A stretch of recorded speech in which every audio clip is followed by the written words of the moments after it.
کاریگەری پێگەی هەرێمی کوردستان لە ناوچەکە باشترکردنەوەی پەیوەندیەکانی نێوان هەولێر و تاران ئەم پرسە گفتوگۆکەین لەگەڵ بەڕێز دکتۆر پەروێز ڕەحیم شارەزای سیاسەتی نێودەوڵەتی. دکتۆر بەخێر بێن. دکتۆر شتێکی نۆرماڵە کە لە نێوان دوو دەوڵەت و هەرێمێک پەیوەندیەکان بەرز و نزمەکەن، ساردی تێکەوێ، گەرموگوڕی تێکەوێ، بەڵام بوونی پەیوەندیەکی گەرم و گۆڕ لە نێوان هەولێر و تاران تا چەند گرنگەوە بۆ گرنگە؟ زۆر گرنگە. تۆ دراوسەکەت هەڵنابژێری. ئەوە یەکێک لە نەگۆڕترین فاکتەرەکانە لە پەیوەندی نێودەوڵەتیەکاندا. ئەمە خاڵی یەکەم. خاڵی دووەم، ئەمە لەسەر بنەمای بەرژەوەندی و دراوسەیەتی باش و بەرژەوەندی هاوبەش بنیاد دەنرێ. یەک تاگلایەنە ناکرێ بەڕاستی. کۆمەڵێک ڕوودا و لەوانەیە کاریگەری یا فاکتەرێک بوو بێ بۆ دووبارە گەرمکردنەوەی ئەم پەیوەندیانە، لەوانەیە بۆ بینەرانی جێ پرسیار بێ چی وا دەکا بە ماوەیەکی کەمی چەند مانگە ئێران موشک بگرێتە هەولێر، بەڵام ئێستا لەم ئاستە بەرزە پێشوازیدا سەرۆکی هەرێمی کوردستان بکرێت. دەزانی یەکەمیان ئەوەیە کە ئێران لەم هێرشەیدا نەیتوانێت بیسەلمێنێ ئێرە بنکەی ئیسرائیلی لێیە و تەنانەت دۆستەکانیشی لە بەغدانیان توانی پاڵپشتی لێ بکەن. ئێمە لە بیرمانەکە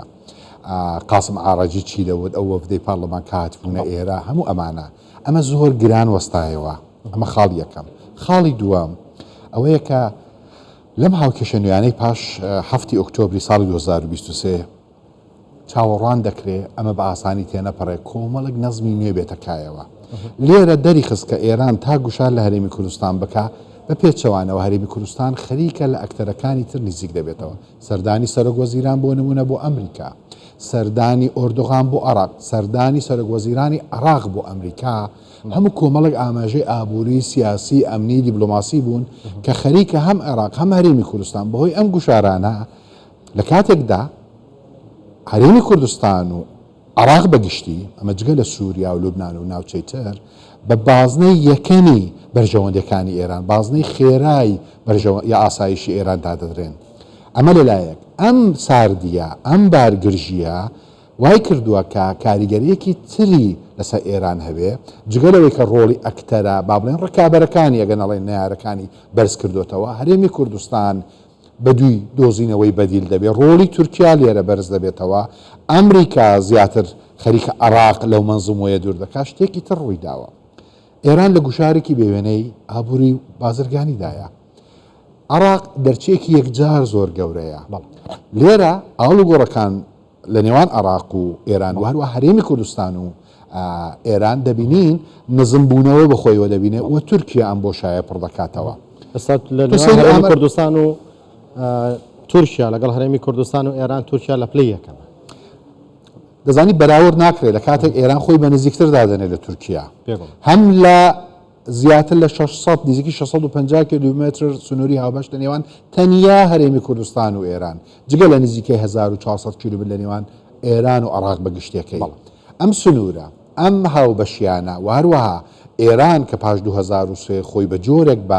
بە هێزی یەکەم دادەنێت لە هاوکێشەکاندا، هەز دەکا کەمترین بەرژەوەندی ئابووری و بازرگانەکانی دابین دەکرێت لە کاتێکدا بازاڕێکی زۆر باش، عێراقێکی دەوڵەمەند کە مانگانە تۆ سەیری ئەم داهاتەی دەکەی و ئێرانێک کە لەژێر گوشارێکی بێوێنەدایە. ئەگە بە سەیری ئامارە و داتاکانی فەرمی ئێران بکەی، سەتا نزیکەی زیاتر لە 30 میلیۆن ئێرانی بەپێی ئامارەکانی ناوەندی ئاماری ئێران و هەروەها ناوەندی لێکۆڵینەوەی ئەنجومەنی شورای ئیسلامی لە ئێران کە دوو ناوەندی زۆر گرنگن بێجگە بانکی ناوەندی، سەیر دەکەی 30 میلیۆن کەوتۆتە ژێر. ئەمە ڕقەمانە زۆر گەورن، هێڵی هەژاریەوە، جگە لە بەرزبوونەوەی ڕێژەی هەڵاوەسان کە لە پاش 1940ەوە خۆیان دەڵێن هەفتەی ڕابردوو بێوێنەیە.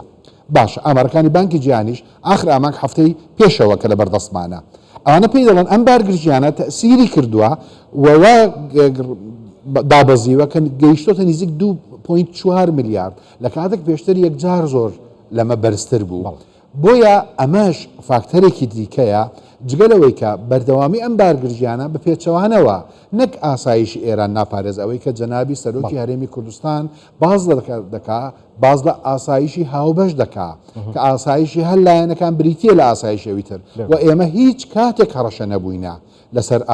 با بڵین ئاسایشی ئێوە. ئێران بیری دەکردەوە کە لەوانەیە کۆماری ئیسلامی وای بیر دەکردەوە هەرێمی کوردستان تێوەگلابێک لە پیلانێک دژی ئاسایشوی لە کاتێکدا هیچ فاکت و بەڵگەیەک ئەرگومنتێک لەسەر ئەوە بوونی نەبوو بە پێچەوانەوە هەرێمی کوردستان بەردەوام پێداگری کردووە کە لەسەر بنەمای ڕێزی هاوبەش بەرژەوانیە دوورکەوتنەوە لە یەکتری ئەو بڕوایی لای ئێران دروست کردبوو دەزانی بەداخەوە بۆ نمونە کۆماری ئیسلامی ڕوانگەیەکی ئاسایشی هەیە ئەگە من بە یەک ڕستە بڵێم کە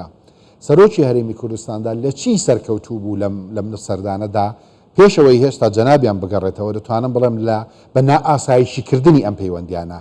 بە تەواوی پرسی کورد بەگشتی و هەرێمی کوردستان لە قاڵب و چوارچێوە و گۆشەنیگا و ڕوانگەی ئاسایشی دەخوێنراوە کە لەم چوارچێوە خوێنتەوە تۆ ناتوانانی پەیوەندێکی نۆرماڵی دیبلۆماسی و سیاسی و بازرگانی و ئابووری تەبێ و ئەمە زیانی بە بەرژەوەندەکانی وانگەیان و لە لایەکی تریش بیریش نەکەینەوە هەرێمی کوردستانیش ئەکتەرێکی گرینگە باڵانسێرە لە عێراق سەرنجدان ڕادەکێشم بۆ دوو ڕوودا و سیرکەن کاتێک کە تورکیا سەردەمانێک هەڕەشەی دەکرد پاش 2005 کە سەرۆک بارزانی وتی دەبێ ژاندارم و دەبابەی تورکی بەسەر جستەی مندا تێپەڕێ بێتە هەرێمی کوردستان پاشەوە تورکیا تێگەیشت پراگماتیز بوو بزانە ئاسی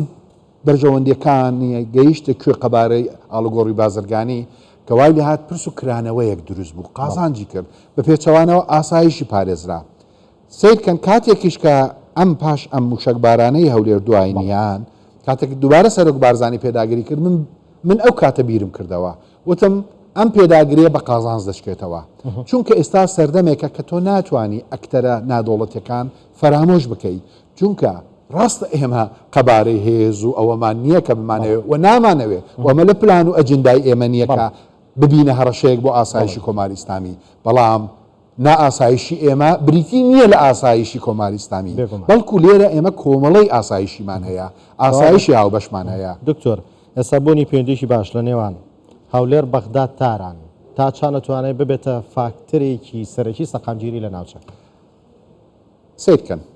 مختدا سەر لە دەرەوەی پرۆسی سیاسیە بە جۆرێک لە جۆرەکان هەلبوسی کراوەتە دەرە دوایین ڕاگەیاندراوی مەکتەبی سیاسی پارتی دموکراتی کوردستان کە ڕستەیەکی تێدایە کە دەڵێ لەوانەیە خوێندنەوە یا پێداچوونەوە و ئەگەری کشانەوە لە پرۆسی سیاسی باز دەکا ئێرانەکان نیگەران دەکا تۆ سیر کە لە ناو خودی چوارچەوەی هەماهەنگی ناکۆکی هەیە لە دەرەوەش هێزێکی گەورە بە ناوی مقتدا سەدر هەیە لەلایەکی تر بۆشاییەک و لێکترازانێک لە نێوان جەماوەر و دەسەڵاتی سیاسی هەیە ئەمانە ئێران نیگەران دەکا هەر ناسەقامگیرێکی سیاسی تەنانەت ئاسایشی وا دەکا کە بەرژەوەندیەکانی کۆماری ئیسلامی بکەوێتە مەترسیەوە ئەگەر تەسەوڕکەن ئێوە تەسەوڕکەن لە خراپترین حاڵەتدا کە باردۆخی سیاسی لێرە تێک بچێت لە عێراق بەغداد مەبەستمە بزانە ئێران قازانج دەکا یا زیان دەکا لە کاتێکدا تێکچوونی باردۆخی سیاسی و ئاسایشی لە عێراق کاریگەری ڕاستەخۆ لەسەر سووریا و لوبنان کە بە ناوچەی نفوزی خۆی دادەنێ ئەوەی بە هێلالی شیعی بۆیە هیچ لە قازانجی کۆماری ئیسلامی نیە و لە قازانجی ئێمەش نییە چونکە ئێمە دەزانین ئەوانەی کە لە بەغدا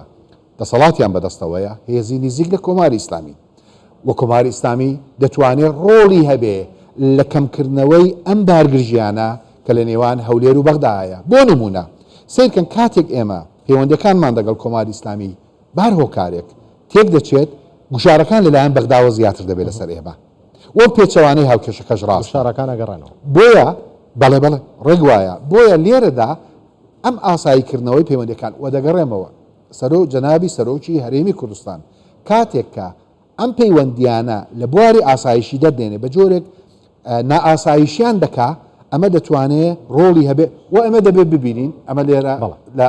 چەند ڕۆژ چەند هەفتە یا چەند مانگی داهاتوو بزانین ئەم سەردانە و ئەم بە نائاسایشکردنە چۆن کاریگەری دەکاتە سەر چارەسەرکردنی لایانی کەم بەشێک ئەگەر هەمویان نەبێت لە کێشەکان لە نێوان هەولێر و بەغدا بەڵێ بەڕێز دکتۆر پەروێز ڕەحیم شارەزای سیاسەتی نێودەوڵەتی سوپاس لە ستۆدیۆ ئامادە بۆ سوپاس بۆ شیکردنەوەکانتان دکتۆر بەخێرات